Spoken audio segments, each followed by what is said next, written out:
Good morning guys! Naglalakad yung bana ko dyan guys. Patungo kami yan sa dagat mag-swimming. Maaga pa masyado yan guys. Maaga kaming nagising dahil gusto namin maligo ng maaga sa dagat dahil makawala ng sakit sa katawan yung maligo ka ng dagat na talagang pag nananakit ang katawan mo, pag ilangoy mo, mamawala talaga yan guys.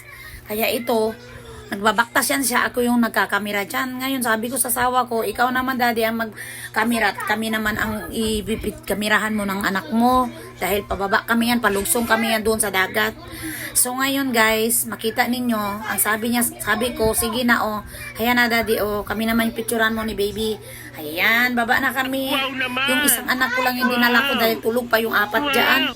5 kasi yung anak namin, ito pa yung nagising, kaya kami ayan, magliligo yan kami.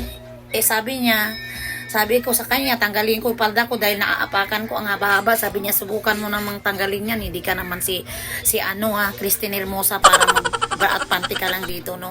Maya ka naman, Diyos ko Lord. Sabi ko, idagat naman ito, okay lang naman yun.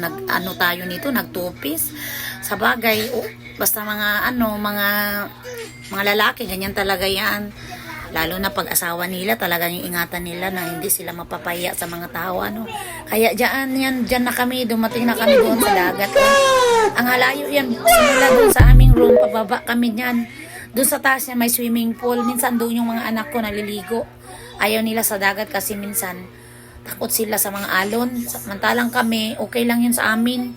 Masasarapan kami sa pagligo ng dagat kontra sa swimming pool.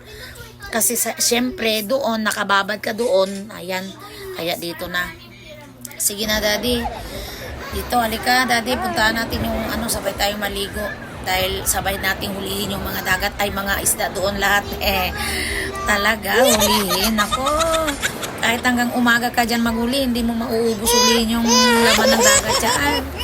Uy, so sinabi ko sa husband ko, guys, magligo na tayo, halika, lumusong na tayo doon sa dagat at pwede na natin umpasahan ang paglangoy-langoy doon. Bana ko, siyempre takot yata ito sa tubig, tumatagal-tagalan niya pa. Nako, parang hindi ka naman para ka naman kambing, ayaw mo talagang biglain natin na lumusong doon, gusto mong dandahanin, pareha ng gihapon, mabasa rin man tayo mamaya-maya. Ayan na, so ayun na siya guys. Ito naman guys,